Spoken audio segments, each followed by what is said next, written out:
It's good to have another chance to read with you.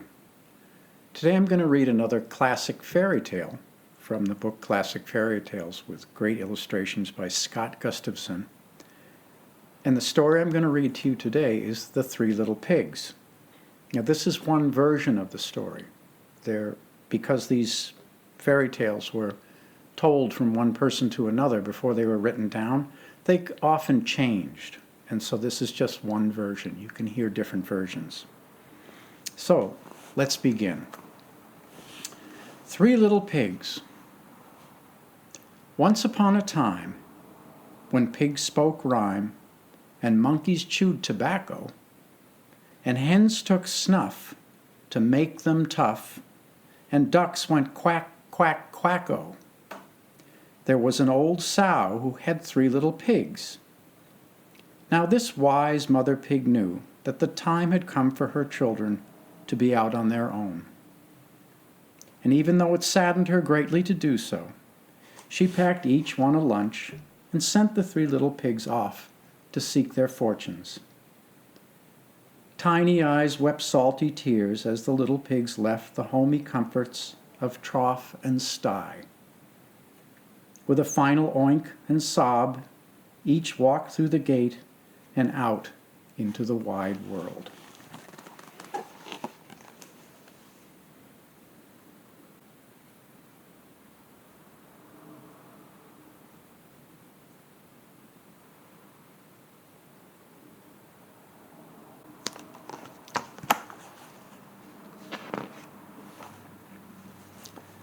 The first little pig to leave home soon met a man on the road who was carrying a load of straw. "Please, Mr. Man, will you give me that straw so that I can build myself a house?" asked the pig. The man did so, and the pig set to work, building himself a house of straw.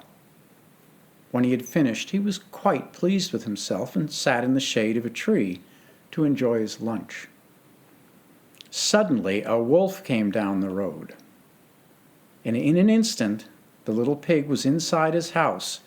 As the door bolt snapped shut, the pig breathed a sigh of relief.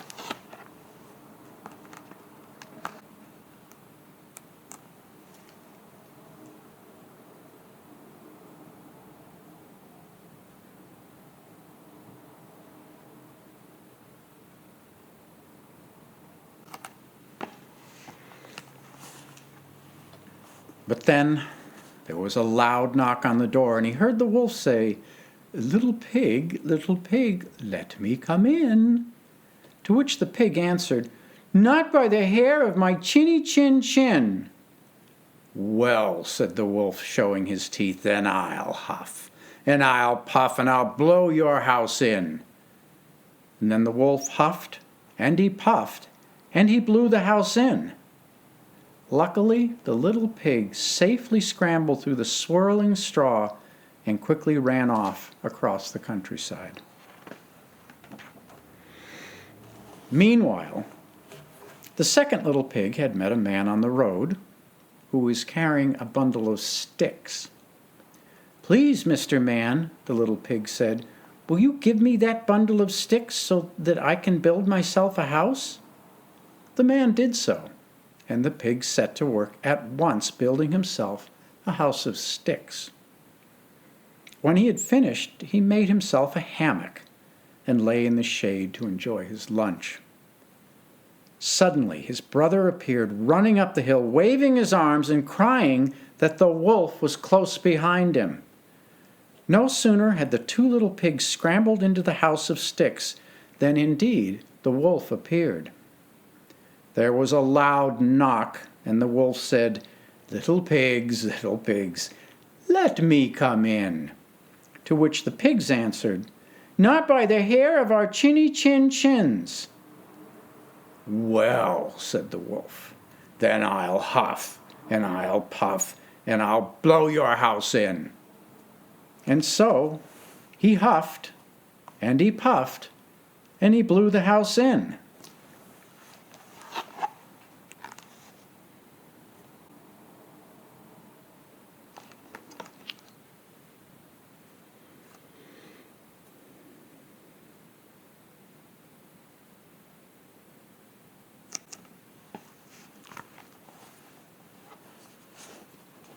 Luckily, the little pigs scurried through the swirling sticks and together scampered into the countryside. Meanwhile, the third little pig had met a man on the road who was carrying a load of bricks. "Please, Mr. Man," the little pig said, "will you give me those bricks so that I can build myself a house?" The man did so, and the little pig immediately set to work building himself a house of bricks. When he had finished, he was quite happy with himself and sat down to enjoy his lunch before beginning to dig his garden. Suddenly, his little brothers could be seen running down the road, waving their arms and calling to him, "Drop the hoe! Do not stay! The wolf will blow your house away!" But the third little pig said, "Come inside double quick. My little house is made of brick."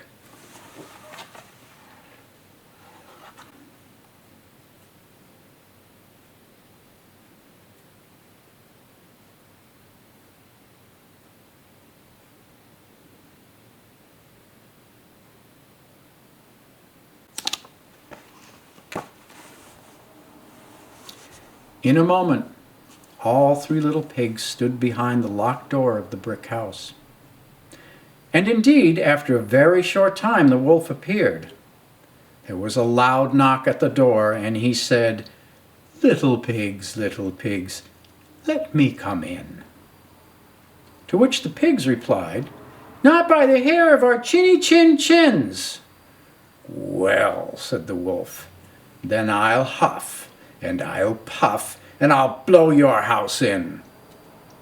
So he huffed, and he puffed, and he puffed, and he huffed, but he soon learned that with all of his huffing and puffing, he could not so much as even loosen a shingle off the little pig's brick home. "Little pig," said the wolf, catching his breath, "I know where there is a wonderful field of turnips." "Really?" said the third pig. "Is that so? Please tell us where, so we can go." "Oh," said the wolf, smiling to himself, "in Mr. Smith's field. If you would like, I will come by tomorrow morning and we can walk over there together." With a wink and a smile to his brothers, the pig replied, "I was wrong. You're a nice guy. Just let me know what time you'll drop by." "Let's make it 6 o'clock, said the wolf, and he slinked off down the road. Well, the little pigs got up at 5 and went out, picked the turnips, and returned home just before the wolf arrived. "Ready to go?" the wolf asked sweetly through the closed door. "Ready? Heck, we're all done. We got up before the sun," laughed the little pigs. The wolf's eyes widened, and he gritted his teeth in anger. But, being a sly fellow, he held his breath and waited a moment. Then, as sweetly as before, he said, "Well, little pigs, let's not dwell on the past. I know of a wonderful apple tree nearby. Why don't we all go over there and pick apples together?" "Delightful, yes, let's go. Tell us where, so we will know," said the third little pig.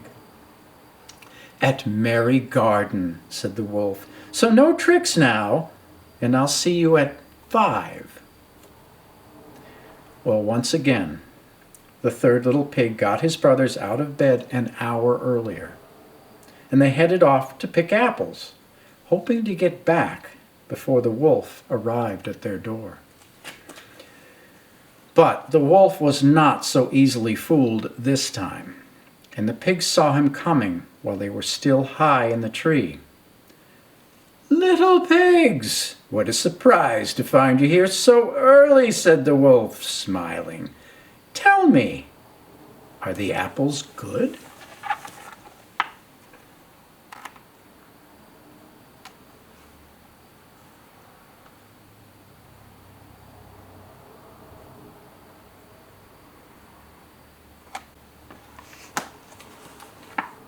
good? They're great, called the third little pig. I'll toss one down, if you'll just wait. And so he did. But the apple went over the wolf's head and rolled into the bushes, and the wolf ran off to find it. In a twinkling, the pigs climbed down from the tree, and they were halfway home before the wolf realized that he had been tricked again.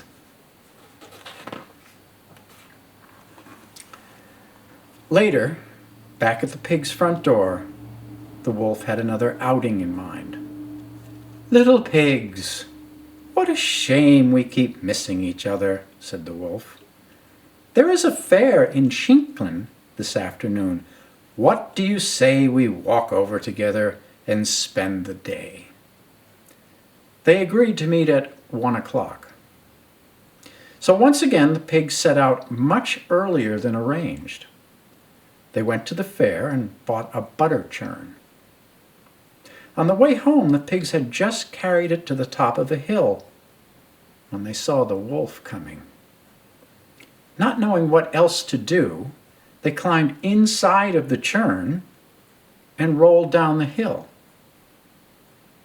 The sight and sound of the wooden churn rolling toward him so frightened the wolf that he ran home without ever going to the fair.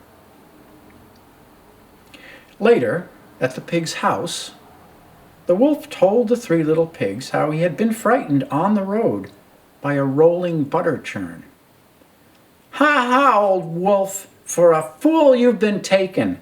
That butter churn was full of bacon." The wolf could hear the little pigs rolling on the floor in laughter. His patience was at an end. Leaping onto the roof, he shouted, "Enough is enough, little pigs. Tonight you shall be my supper." Immediately, the third little pig realized that the wolf was planning to come down the chimney. Placing a pot of boiling water over the fire, he stood back to wait. As the first bits of chimney soot fell onto the pot, the little pig removed the cover. Suddenly, the wolf came down the chimney and landed in the bubbling water with a splash. In an instant, the little pig replaced the cover and boiled the wolf up. That evening, the three little pigs danced and sang and dined on wolf stew, which was the custom in those days. They lived very happily in that little brick house, and perhaps they are living there still. The end.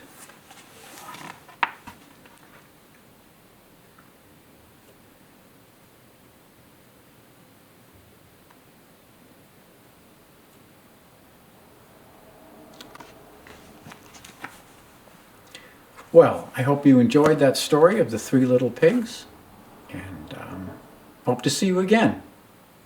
Bye-bye.